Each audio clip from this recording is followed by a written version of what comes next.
TV 24 news ವಾಹಿನಿಗೆ ಸ್ವಾಗತ. ಪರಿಸರದಲ್ಲಿ ಆಮ್ಲಜನಕ ಕೊರತೆ ಹೆಚ್ಚಾಗ್ತಾ ಇದ್ದು ಮಾನವನ ಅತಿಯಾದ ದುರಾಸೆಯಿಂದಾಗಿ ಪ್ರಕೃತಿ ನಾಶವಾಗುತ್ತೆ. ಆದ್ದರಿಂದ ಮನೆಗೊಂದು ಮರ ಊರಿಗೊಂದು ವನ ಎಂಬ ಸಂಕಲ್ಪ ಮಾಡೋಣ ಎಂದು ಆಡಳಿತ ವೈದ್ಯಾಧಿಕಾರಿಗಳು ಆದ ಡಾಕ್ಟರ್ ವಿ.ಆರ್. ತಾಳಿಕೋಟಿ ಹೇಳಿದರು.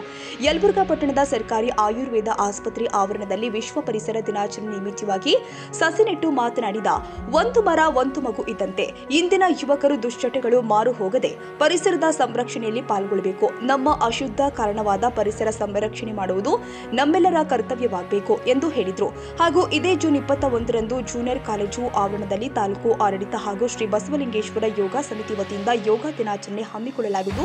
ಪ್ರತಿಯೊಬ್ಬರು ಕೂಡ ಭಾಗವಹಿಸಬೇಕು ಎಂದಿದ್ದಾರೆ.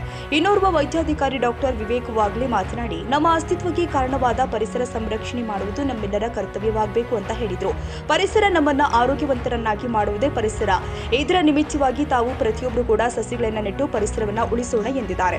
ದಿನಾಂಕ 6/5/2025ರಂದು ಪರಿಸರ ದಿನಾಚರಣೆ ಅಂಗವಾಗಿ ಇವತ್ತಿನ ದಿವಸ ನಾವು ಮತ್ತು ನಮ್ಮ ಸಿಬ್ಬಂದಿಯವರು ಕೂಡಿ ಸಸಿಗಳನ್ನು ನೆಡುವ ಮೂಲಕ ಪರಿಸರ ದಿನಾಚರಣೆಯನ್ನು ಆಚರಿಸಲಾಗಿದೆ. ಅದೇ ರೀತಿ ಎಲ್ಲರಿಗೂ ಸಾರ್ವಜನಿಕರಿಗೆ ಗಿಡಗಳನ್ನು ಕಡಿಬೇಡ್ರಿ, ಪರಿಸರವನ್ನು ರಕ್ಷಣೆ ಮಾಡಿರಿ, ಹಸಿರು ಬೆಳೆಸ್ರಿ. ಮತ್ತು ಅದರ ಜೊತೆಗೆ ನಮ್ಮದು ಯೋಗ ಮಾಸಾಚರಣೆ, ಅಂತಾರಾಷ್ಟ್ರೀಯ ಯೋಗ ದಿನಾಚರಣೆ ದಿನಾಂಕ 21/6/2025 ಇರುವುದರಿಂದ ಯೋಗ ಮಾಸಾಚರಣೆ ಎಂದು ಆಚರಿಸಲಾಗುತ್ತದೆ. ಪ್ರತಿ ಇಲಾಖೆಯಲ್ಲೂ ಕೂಡ ಎಲ್ಲ ಒಂದು ಶಾಲಾ ಆವರಣದಲ್ಲಿ ಕೂಡ ಯೋಗದ ಅಭ್ಯಾಸವನ್ನು ಮಾಡಿಕೊಡಲಾಗುವುದು. ಅದೇ ರೀತಿ ದಿನಾಂಕ 21ರಂದು ತಾಲೂಕಾ ಕ್ರೀಡಾಂಗಣ ಯಲಬುರ್ಗಾದಲ್ಲಿ ಅಂತಾರಾಷ್ಟ್ರೀಯ ಯೋಗ ದಿನಾಚರಣೆಯನ್ನು ಆಚರಿಸಲಾಗುವುದು. ಬೆಳಗ್ಗೆ 6ರಿಂದ 7:30ವರೆಗೂ ಯೋಗ ದಿನಾಚರಣೆ ಇರ್ತದೆ. ದಯವಿಟ್ಟು ಸಾರ್ವಜನಿಕರು ಎಲ್ಲರೂ ಬಂದು ಈ ಕಾರ್ಯಕ್ರಮ ಯಶಸ್ವಿಗೊಳಿಸಬೇಕು. ಅದೇ ರೀತಿ ಪರಿಸರವನ್ನು ದಯವಿಟ್ಟು ಎಲ್ಲರೂ ಉಳಿಸ್ರಿ ಅಂತ ಕೇಳ್ಕೊಳ್ತಾ, ಈಗ ಪರಿಸರ ರಕ್ಷಣೆ ಮಾಡೋದ್ರಿಂದ ಜನಸಾಮಾನ್ಯರ ಆರೋಗ್ಯ ಜಾಸ್ತಿ ಆಗ್ತದೆ, ಆರೋಗ್ಯ ವೃದ್ಧಿ ಆಗ್ತದೆ. ಅದರ ಜೊತೆಗೆ ಆಮ್ಲಜನಕ ಜಾಸ್ತಿ ಆಗ್ತದೆ. ನಮ್ಮ ಗಿಡಮೂಲಿಕೆ ಔಷಧಿಗಳು ಕೂಡ ಸರಿಯಾಗಿ ಬೆಳೆದು ಅದರ ಜೊತೆಗೆ ಅದರ ಸೇವನೆ ಮಾಡೋದ್ರಿಂದ ನಮ್ಮ ಆಯುರ್ವೇದ ಔಷಧಿಗಳು ಕೂಡ ಒಳ್ಳೆಯ ರೀತಿಯಿಂದ ಕೆಲಸ ಮಾಡ್ತವೆ. ಅದೇ ರೀತಿ ಎಲ್ಲ ಸಾರ್ವಜನಿಕರು ಕೂಡ ಎಲ್ಲ ಸಸಿಗಳನ್ನು, ಎಲ್ಲ ಒಂದು ಗಿಡಮೂಲಿಕೆಗಳನ್ನು ಕೂಡ ಸಂರಕ್ಷಣೆ ಮಾಡಬೇಕು ಅಂತ ಕೇಳ್ಕೊಳ್ತೀವಿ. ಇವತ್ತಿನ ದಿನ ನಾವು ವಿಶ್ವ ಪರಿಸರ ದಿನಾಚರಣೆಯನ್ನು ನಮ್ಮ ಸರ್ಕಾರಿ ಆಯುರ್ವೇದ ಆಸ್ಪತ್ರೆ ಯಲಬುರ್ಗಾದಲ್ಲಿ ಆಚರಣೆ ಮಾಡಿದೆವು. ಅದ್ರ ಜೊತೆ ಈಗಾಗಲೇ ಸರ್ ಹೇಳಿದರು, ನಾವು ಹಸಿರಿದ್ರೆ ಉಸಿರಿದ್ರೆ ಜೀವನ. ನಾವು ಉಸಿರಿದ್ರೆ ಜೀವನ ಇರೋದ್ರಿಂದ ನಾವು ಹಸಿರನ್ನು ಚೆನ್ನಾಗಿ ಕಾಪಾಡಿಕೊಂಡು ಹೋಗಬೇಕಾಗತ್ತೆ. ಪ್ರತಿಯೊಬ್ಬರು ಗಿಡ ಮರಗಳನ್ನು ಬೆಳೆಸಬೇಕು. ಅದ್ರ ಜೊತೆಗೆ ಈ ವರ್ಷದ ಥೀಮ್ ಏನೈತಂದ್ರೆ ಪ್ಲಾಸ್ಟಿಕ್ ಪೊಲ್ಯೂಷನ್, ಅದನ್ನು ನಾವು ಕೊನೆಗೊಳಿಸಬೇಕು. ಅದಕ್ಕಾಗಿ ಈಗ ಪ್ಲಾಸ್ಟಿಕ್ ನಾವು ಬಳಕೆ ಮಾಡುವುದರಿಂದ, ಅದನ್ನು ಸುಡುವುದರಿಂದ ಏನಾಗುತ್ತೆ, ಸಾಕಷ್ಟು ಕೆಮಿಕಲ್ಸ್ ಕ್ಯಾನ್ಸರ್ ಕಾರಕವಾಗಿರುವುದರಿಂದ ನಾವು ಆ ಬಳಕೆಯನ್ನು ನಾವು ನಿಷೇಧಿಸಬೇಕು. ಅದ್ರ ಜೊತೆ ನಾವು ಈ ಪ್ಲ್ಯಾಂಟೇಷನ್ ಮಾಡೋದ್ರಿಂದ ನಮ್ಮ ಆಯುರ್ವೇದ ದ್ರವ್ಯಗಳನ್ನು ನಾವು ಹೆಚ್ಚಾಗಿ ಬೆಳೆಸ್ದಂಗಾಗತ್ತೆ.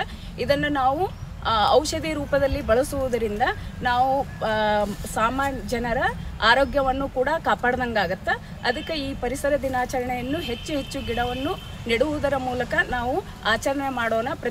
ಪ್ರತಿಯೊಂದು ಮನೆಯಲ್ಲೂ ಇವತ್ತಿನ ದಿನ ಒಂದು ಗಿಡವನ್ನು ಅಥವಾ ಒಂದು ಸಸಿಯನ್ನು ನೆಡುವುದರ ಮೂಲಕ ಪರಿಸರ ಆಚರಣೆ ಮಾಡ್ರಿ ಅಂತ ಹೇಳಿ ಎಲ್ರಿಗೂ ತಿಳಿಸಿ ನಾನು ಒಂದೆರಡು ಮಾತು. ಪ್ರತಿ ವರ್ಷ ಕೂಡ ನಾವು ಇಲ್ಲಿ ವಿಶ್ವ ಪರಿಸರ ದಿನಾಚರಣೆ ಅಂಗವಾಗಿ ಗಿಡಗಳನ್ನು ನೆಡ್ತೀವಿ. ಕಳೆದ 2023ರಲ್ಲಿ 85 ಗಿಡ ಹಾಕಿದ್ವಿ ನಮ್ಮ ಆಸ್ಪತ್ರೆ ಆವರಣದಲ್ಲಿ. ಕಳೆದ ವರ್ಷ 20 ಗಿಡಗಳನ್ನು ಹಾಕಿದ್ವಿ. ಈ ವರ್ಷ ಮತ್ತೆ 15 ಗಿಡಗಳನ್ನ ಇವತ್ತು ನೆಟ್ಟಿದ್ದೀವಿ. ನಮ್ಮ ಮುಂದಿನ ಜನ್ರೇಷನ್ ಅಂದರೆ ಮುಂದಿನ ಪೀಳಿಗೆಗೆ ನಾವು ಏನಾದರೂ ಕೊಡ್ಬೋದಿತ್ತು ಅಂದರೆ ನಮ್ಮ ರೊಕ್ಕ ಎಲ್ಲ ರೂಪಾಯಿ ಎಲ್ಲ ಆಸ್ತಿನೂ ಅಲ್ಲ. ನಾವು ಏನಾದರೂ ಮುಂದಿನ ಜನ್ರೇಷನ್ಗೆ ಕೊಡ್ತಿದ್ದೀವಿ ಅಂತಂದರೆ ಒಂದು ಸ್ವಚ್ಛವಾದ ನಿಸರ್ಗ ಹಾಗೂ ಸ್ವಚ್ಛವಾದ ಒಂದು ಹಸಿರನ್ನು ನಾವು ಕೊಡ್ಬೋದು.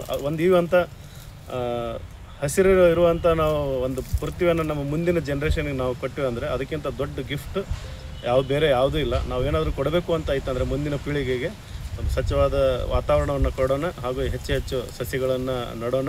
ಅದ್ರ ಜೊತೆಗೆ ಮನೆಯಲ್ಲಿ ಕೂಡ ಆಯುರ್ವೇದ ಮತ್ತು ಸಸಿಗಳನ್ನು ನೆಡೋಣ ಹಾಗೂ ಅದರ ಬಗ್ಗೆ ಮಾಹಿತಿಗಳನ್ನು ಹಂಚಿಕೊಳ್ಳೋಣ. ಹಾಗೂ ಅದರ ಬಗ್ಗೆ ಆಯುರ್ವೇದಿಕ್ ಸಸಿಗಳನ್ನು ನಾವು ಕಾಪಾಡೋಣ ಮುಂದಿನ ಪೀಳಿಗೆಗೆ ಅಂತ ಹೇಳ್ತಾ 2 ಮಾತನ್ನು. ಇನ್ನು ಕಾರ್ಯಕ್ರಮದಲ್ಲಿ ಡಾಕ್ಟರ್ ಪುಷ್ಪವತಿ ಉಪ್ಪಾಗಿ, ಗುರುಪ್ರಸಾದ್ ಪುರೋಹಿತ್, ಈರಣ್ಣ ಅಂಗಡಿ, ಯಲ್ಲಪ್ಪ ತಳವಾರ್, ಶ್ವೇತಾ ಪಾಟೀಲ್, ಸವಿತಾ ಮಂಜುನಾಥ್, ರುಕಿಯಾ ಮಲ್ಲಿಕಾ, ಶಿವನಶೆಟ್ಟಿ, ಬರ್ಮವ್ವ ದಂಡಿನ್ ಇನ್ನೂ ಅನೇಕ ಸಿಬ್ಬಂದಿಯವರು ಭಾಗಿಯಾಗಿದ್ದರು. Doddabasappa Hakari, Koppal, TV 24 news. ಕನ್ನಡಿಗರ ಮೆಚ್ಚಿನ ನಿಮ್ಮ ಟಿವಿ 24 ಕನ್ನಡ ನ್ಯೂಸ್ ವಾಹಿನಿ ಇದೀಗ ಟಿವಿಯಲ್ಲಿ ಲಭ್ಯ. ಕರ್ನಾಟಕ ಮತ್ತು ದೇಶ ವಿದೇಶದ 360 ಡಿಗ್ರಿ ಸುದ್ದಿ ಹಾಗೂ ಉತ್ತರ ಕರ್ನಾಟಕ, ಬೆಳಗಾವಿ, ಬಾಗಲಕೋಟೆ, ಧಾರವಾಡ, ಹಾವೇರಿ, ಗದಗ, ಬಿಜಾಪುರ ಜಿಲ್ಲೆಯ ಕ್ಷಣ ಕ್ಷಣದ ವಿವರವನ್ನ ಪಡೆಯುವುದಕ್ಕೆ ಟಿವಿ 24 ಕನ್ನಡ ನ್ಯೂಸ್ ವಾಹಿನಿಯನ್ನ ಲೈಕ್ ಮಾಡಿ, ವಿಡಿಯೋಗಳನ್ನ ಶೇರ್ ಮಾಡಿ, ಕಮೆಂಟ್ ಮಾಡುವ ಮೂಲಕ ನಮ್ಮ ವಾಹಿನಿಗೆ ಸಹಕಾರ ನೀಡಿ ಮತ್ತು ಚಾನೆಲ್ ಅನ್ನ ಸಬ್ಸ್ಕ್ರೈಬ್ ಮಾಡಿ. Thank you.